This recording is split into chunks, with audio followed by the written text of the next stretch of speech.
Have you ever wondered why yawning is contagious?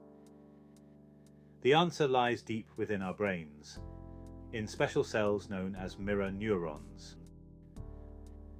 Mirror neurons activate both when we perform an action and when we see someone else do the same. These unique cells are the reason we mirror behaviours like yawning without even thinking about it. But it is not just yawning we mirror.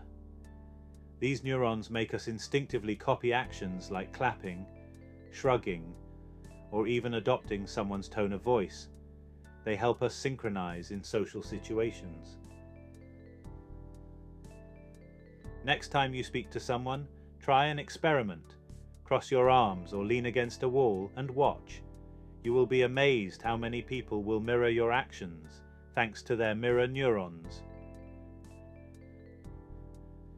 Whenever you instinctively copy someone's gesture or yawn in sync, remember, it's your brain's way of connecting with others, fostering social bonds and shared experiences. Curious about more wonders of the human mind? Like, share, and subscribe for more insights into how our brains shape our social world.